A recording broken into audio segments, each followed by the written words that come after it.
We all get crushed and molded by the tyrannical force of social convention.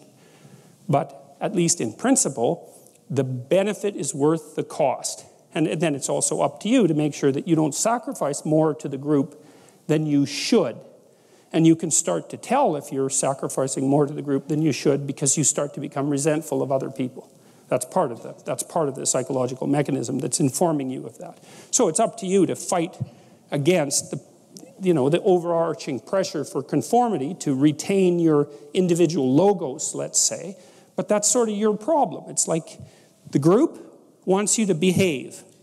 Now, if you could behave and be creatively productive, so much the better, but that's pretty damn rare. So the group generally tends to settle just for behave, and there's a tyrannical element of that, but what the hell's the alternative?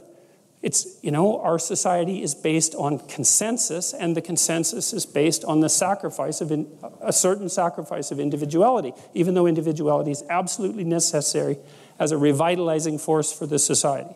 Many times you get your choice boils down to picking the least bad option. And if that's all you can do, if that's how life is revealing itself to you, it's like, well, more power to you. The least bad option, that's the best you can do. And it's good enough, especially compared to the alternative, which is the most bad option. So, all right, now,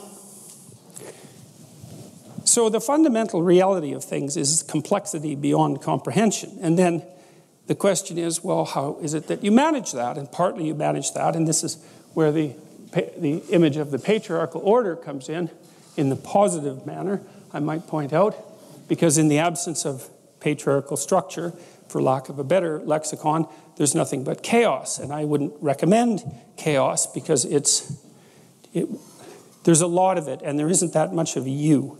And if you think you can handle it without an a priori structure and without a sociological structure surrounding you, then you don't know anything at all about human beings. Because one of the things I've noticed, for example, is that it's unbelievable the degree to which our sanity depends on a functioning sociological structure. And here's why. Well, first of all, you kind of need to know what to do every day. You have to have a routine, because you're an animal, And, if you have a dog or a cat, dogs are a really good example of this. Dogs like routine. They like to be walked the number of times a day that they're supposed to be walked, and they get quite sick very rapidly if you don't routinize their days. Children are exactly the same way. Now, you can overdo it, right? But still, you need to know approximately when you should get up. It should be approximately the same every day. You need to know approximately when you're going to eat. You need to know what you're going to eat. You need to know who you're going to eat with. You need to know where to buy your food. It's like 80% of your life, 70% of your life, something like that, consists of those things that you do every single day, that you repeat. And those are often the things that people think about as the trivial elements of their life, but one of the things I would like to point out to you, if you do the mathematics, I did this with a client of mine who was having a hard time putting his child to bed. They were having a fight every night. And I knew by that time, the studies indicate that most parents only spend 20 minutes per day of one-on-one time with their child. Now, the reason for that is that people are busy, and it's actually not that easy to parse out 20 minutes of one-on-one time. It's a lot bloody more time than you think. But that's all there is, 20 minutes. And he's spending like 40 minutes a day fighting with this kid, trying to get the kid to go to bed. And that's not very entertaining. You think, well, it's just having a scrap with the kid about going to bed. But it's no. If it happens every day, it's a catastrophe. So you do the math.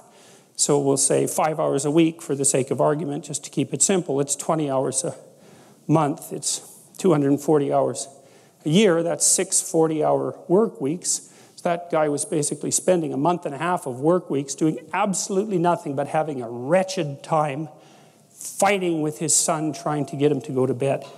Horrible, right? That's just way too much time to spend doing something like that if you want to actually have a positive relationship with someone, because it's just too punishing.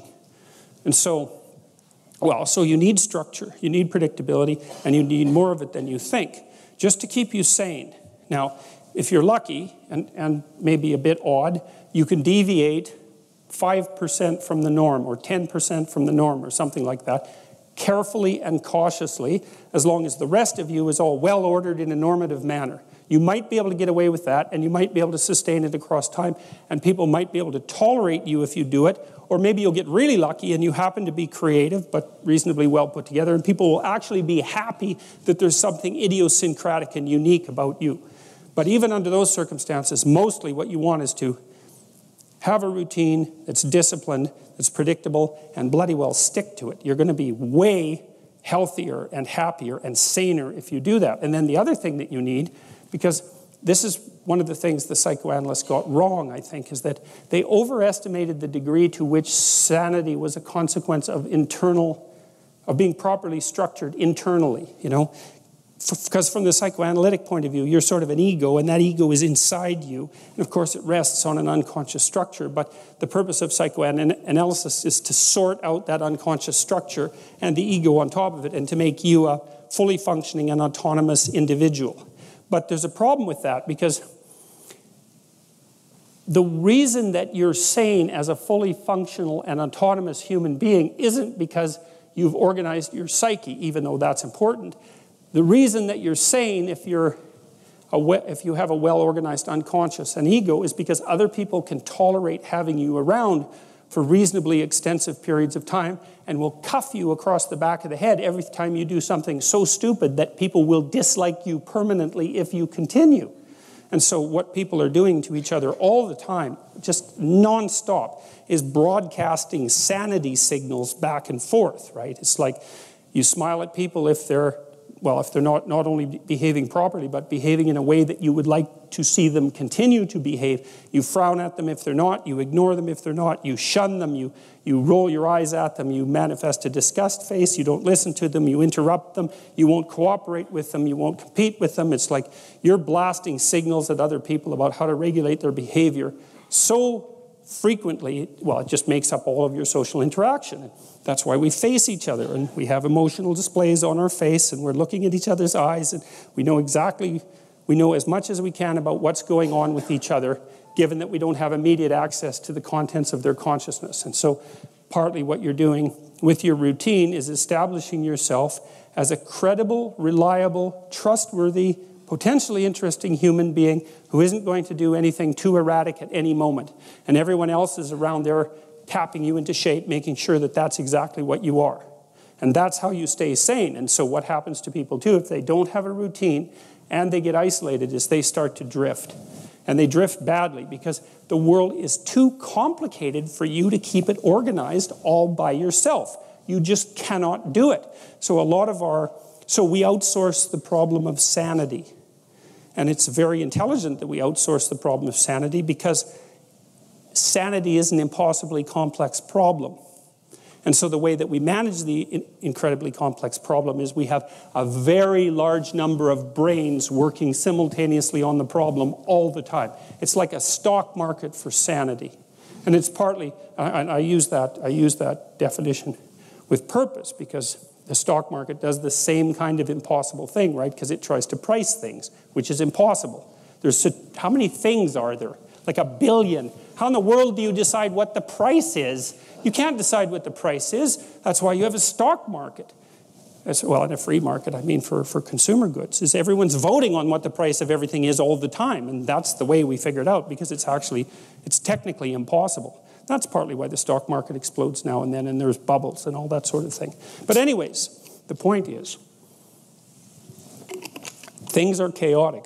It's like, as far as I'm concerned, I'm taking stock. What is it that's okay about me and what needs some work?